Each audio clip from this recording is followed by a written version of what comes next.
Mean राशि वालों, जनवरी 2026 कार्मिक मंथ है। यानी जैसा बोओगे वही लौट कर आएगा, वैसा ही काटोगे। एक तरफ आप पर शनि की साढ़े सती चल रही है, दूसरी तरफ चौथे भाव में गुरु वक्री हैं। मगर उसके बावजूद इस महीने जो 4 ग्रहों का ट्रांजिशन होने वाला है दशम भाव से एकादश भाव में, वही आपके जीवन में फिर से बहार लेकर के आएगा। अगर आपने धैर्य रखा तो इस महीने यानी जनवरी के दूसरे हिस्से में आपको वो मिलेगा जिसकी आपने उम्मीद छोड़ दी थी। जनवरी का पूरा राशिफल विस्तार से आज आपको इस वीडियो में बताएंगे। नमस्कार, बहुत बहुत स्वागत है आप सबका एक बार फिर से आज के हमारे इस विशेष ज्योतिष कार्यक्रम में, सिर्फ और सिर्फ मीन राशि मीन लगन के लिए आपके अपने चैनल स्काई स्पीक्स पर। दोस्तों, अगर आप हमारे चैनल पर नए हैं तो कृपया चैनल को सब्सक्राइब कर लीजिए, बेल आइकन वाला बटन जरूर दबाएं ताकि कोई भी नया वीडियो मिस ना हो। वीडियो अच्छा लगे तो लाइक, शेयर और कमेंट जरूर कीजिएगा। ये राशिफल, गोचर फल आपकी अपनी चंद्र राशि और लगन राशि दोनों पर आधारित है, दोनों से इसे क्रॉस चेक जरूर कीजिएगा। तो चलिए सबसे पहले जानते हैं ग्रहों की स्थिति। जनवरी के महीने में आप देख सकते हैं कि शनि आपके प्रथम भाव में है, यानी आपकी अपनी राशि मीन राशि में है। शनि की साढ़े सती अपने सेकंड फेज में है। शनि की तीसरे, सातवें और 10वें भाव पर दृष्टि रहेगी। वक्री गुरु चौथे भाव में है। गुरु की 8वें, 10वें और 12वें भाव पर दृष्टि है। केतु पूरा महीना आपके छठे भाव में रहेंगे। राहु पूरा महीना द्वादश भाव में। अब सूर्य, शुक्र, मंगल और बुध 1 से 12 जनवरी तक रहेंगे आपके दशम भाव में, आपके कर्म स्थान में। 13 तारीख को शुक्र, 14 को सूर्य, 16 को मंगल, 17 को बुध आपके एकादश भाव में यानी मकर राशि में चले जाएंगे और 16 जनवरी से ही मंगल उच्च के हो जाएंगे। अब आपके इन सभी ग्रहों का जनवरी के महीने में अलग अलग चीजों पर कैसा और क्या प्रभाव पड़ेगा, वही आज आपको इस वीडियो में हम बहुत विस्तार से बताने वाले हैं। सबसे पहले हम बात करेंगे आपके हेल्थ के बारे में। शनि आपके प्रथम भाव में चल रहे हैं, ऐसे में थकावट, हड्डी जोड़ों की तकलीफ, त्वचा, नींद की समस्या हो सकती है। वहीं छठे भाव में केतु आपको एलर्जी या इन्फेक्शन से थोड़ा सावधान रहना होगा। 13 जनवरी के बाद से स्वास्थ्य में सुधार होगा। इसके अलावा आप चाहें तो स्वास्थ्य में वृद्धि के लिए, सेहत और स्वास्थ्य के लिए आप पुखराज धारण कर सकते हैं, या फिर पुखराज या गुरु का ही उपरत्न है सिट्रीन यानी कि सुनेला, आप वो भी धारण कर सकते हैं। लिंक जो है आपको डिस्क्रिप्शन में मिल जाएगा।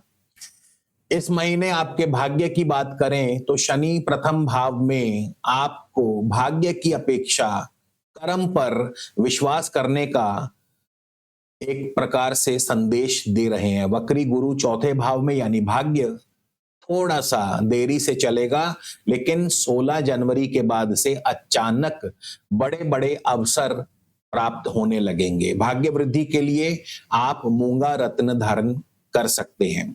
आपके करियर की बात करें तो इस महीने दशम भाव और एकादश भाव, ये दोनों यानी करियर और इनकम बहुत ज्यादा सक्रिय रहने वाले हैं, बहुत ज्यादा बिजी रहने वाले हैं। सबसे पहले 1 से 12 जनवरी तक 4 ग्रह आपके दशम भाव में होंगे, यानी दशम भाव में स्टैलियम बनने वाला है। स्टैलियम यानी जब किसी एक भाव में 3 या 3-4 ग्रह, 5 ग्रह हों तो स्टेलियम जैसी स्थिति बन जाती है। दशम भाव में सूर्य आपको अथॉरिटी और जिम्मेदारी प्रदान करते हैं। शुक्र आपके रिलेशनशिप्स और पब्लिक इमेज को संभालते हैं। वहीं मंगल जो हैं आपके एक्शन और टारगेट्स पर नजर रखते हैं। बुध आपके डिसीजन और कम्युनिकेशंस पर। शनि की दशम भाव पर दृष्टि सख्त मेहनत करवाती है। वहीं गुरु की दशम भाव पर दृष्टि आपको अनुभव से सीखना पड़ेगा। अब इन 4 ग्रहों का प्रभाव सबसे ज्यादा आपके काम पर रहेगा। काम का दबाव जाहिर सी बात है बहुत ज्यादा होगा। आपके टारगेट्स, डेडलाइन और ओवर टाइम का जो बर्डन है ये आप पर बना रहेगा। सब कुछ आप पर ही है वाला फील आप आपको इस महीने बना रहेगा। छुट्टी या आराम करना आपके लिए थोड़ा सा मुश्किल हो जाएगा। सूर्य और मंगल मिलकर के आपके ऊपर अथॉरिटी का प्रेशर डलवाते हैं और बॉस और सिस्टम की सख्ती आपको झेलनी पड़ती है। कई बार छोटी सी गलती भी बड़ी गलती बन जाती है। निर्णय बहुत महत्वपूर्ण है इस महीने। एक गलत निर्णय नुकसान दे सकता है और सही निर्णय बड़ी पहचान भी दिला सकता है। शुक्र के प्रभाव से बड़ी इमेज बनती है। शुक्र आपकी रेपुटेशन को स्पॉटलाइट में रखते हैं, लेकिन छोटी सी गलती तारीफ और आलोचना दोनों ही आपको मिल सकती हैं। इसके बाद हम बात करेंगे आपके इनकम फाइनेंस के बारे में। अब 13 तारीख से ग्रहों का परिवर्तन शुरू होगा। सबसे पहले 13 तारीख को शुक्र इनकम हाउस में आएंगे, 14 जनवरी को सूर्य इनकम हाउस में, 16 को मंगल, 17 को बुध इनकम हाउस में और मंगल यहां उच्च के हो जाएंगे। यानी अब जो स्टेलियम बनेगा वो आपके एकादश भाव में बनेगा और इसके क्या प्रभाव रहेंगे? आय के नए नए स्रोत खुलते हैं, यानी मल्टीपल सोर्स ऑफ इनकम बनेंगे, रुका हुआ पैसा आने लगता है। सैलरी यानी वेतन में वृद्धि, कमीशन, प्रॉफिट में उछाल, प्रमोशन या नई जिम्मेदारी मिल सकती है। बड़े क्लाइंट्स, बड़े ऑफर्स मिलते हैं। बिजनेस में नेटवर्क का फायदा, सही समय पर सही लोगों की मदद, पुराने संपर्क अचानक से काम में आते हैं। बुध और सूर्य मिलकर क्लैरिटी देते हैं। मंगल आपको साहस और एक्शन करने का जज्बा देते हैं। वहीं शुक्र रिलेशनशिप्स में आपको सामंजस्य बिठाने का प्रोत्साहन देते हैं। सावधानी भी जरूरी है। सूर्य मंगल से अहंकार पर आपको काबू रखना होगा, ओवर कमिटमेंट नहीं करना है। बहुत सारी योजनाएं एक साथ हाथ में लेने का कोई मतलब नहीं अगर पूरा ना कर पाए।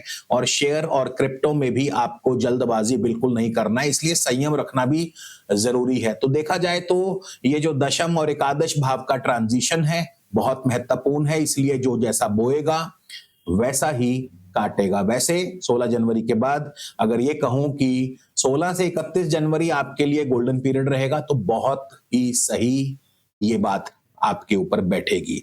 शिक्षा की बात करें तो इस महीने शिक्षा के क्षेत्र में गुरु जहां चौथे भाव में वक्री हैं, पढ़ाई से थोड़ा सा मन जो है भटकता है। केतु छठे भाव में प्रतियोगी परीक्षाओं में फायदा दिलाते हैं। 16 जनवरी के बाद आपका फोकस फिर से लौटेगा। Research, medical, law, technical students को लाभ मिलता रहेगा, यानी सफलता मिलती रहेगी। संतान की बात करें तो गुरु की अष्टम भाव पर दृष्टि, थोड़ी सी चिंता, परेशानी। केतु छठे भाव में संतान से जुड़े कई विवाद भी सुलझेंगे और ये महीना संतान की उपलब्धियां यानी 13 तारीख के बाद से संतान की तरफ से कोई ना कोई शुभ समाचार जरूर प्राप्त होगा। आपके विवाह की बात करें तो सप्तम भाव पर शनि की दृष्टि विवाह कार्यों में कई बार देरी पैदा करती है। वहीं राहु द्वादश भाव में, गुप्त संबंधों से सावधानी रखनी होगी। जनवरी का महीना विवाह के लिए बहुत अधिक शुभ नहीं है। दाम्पत्य जीवन की बात करें तो इस महीने प्रारंभ में तनाव रहेगा, आपस में ईगो क्लैश हो सकता है। 16 जनवरी के बाद में संबंधों में सुधार आएगा, यात्रा के योग भी बन सकते हैं। आपके प्रेम जीवन की बात करें, राहु द्वादश भाव में है, गुप्त प्रेम और दूरी पैदा करते हैं। मंगल उच्च के होंगे एकादश भाव में, प्रेम में पुनः ऊर्जा का संचार करते हैं, लेकिन अत्यधिक पॉजिटिवनेस से आपको बचना होगा।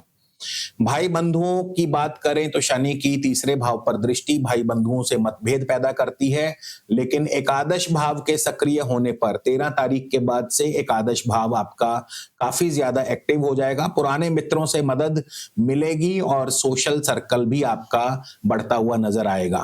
प्रॉपर्टी की बात करें तो इस महीने गुरु चौथे भाव में है, वक्री है, ऐसे में प्रॉपर्टी में देरी या प्रॉपर्टी में जल्दबाजी ना करें। फरवरी के महीने में देखा जाएगा प्रॉपर्टी का क्या करना है। इसके बाद शत्रुओं की बात करें तो केतु छठे भाव में विरोधियों पर विजय दिलाते हैं, कोर्ट केस में आपको राहत मिलती हुई नजर आती है। अंतरराष्ट्रीय व्यापार में राहु आपके द्वादश भाव में है और गुरु की दृष्टि भी रहेगी, यानी विदेशी व्यापार, इंपोर्ट एक्सपोर्ट से या विदेशी क्लाइंट से आपको लाभ मिल सकता है। ऑनलाइन या डिजिटल काम आपके लिए फलेगा। विदेश यात्रा की बात करें तो इस महीने विदेश यात्रा के प्रबल योग बनते हैं। जॉब, मेडिकल या शिक्षा संबंधी विदेश यात्राएं या अचानक ट्रेवल संभव है। आपके इस महीने के निवेश की बात करें तो इस महीने व्यय और निवेश दोनों ही बढ़ते हुए नजर आते हैं। खर्च बढ़ेगा, खास करके मेडिकल चीजों पर खर्चे ज्यादा होंगे। लॉन्ग टर्म सिप आपके लिए बिल्कुल ठीक रहेगा। और इस महीने आपको कुछ चीजों से सावधान रहना है। शनि और राहु का जो प्रभाव है आपको अचानक थकान देता है, थकावट महसूस होगी, आलस्य महसूस होगा।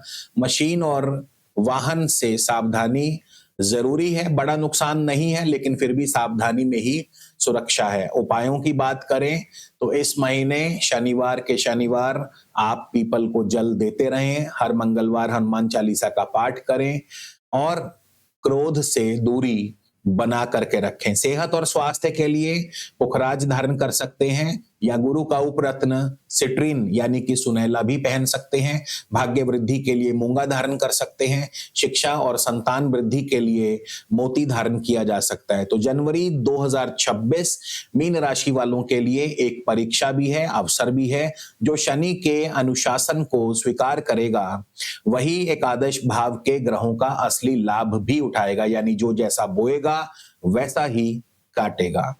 जय श्री राम, जय हिंद, जय भारत।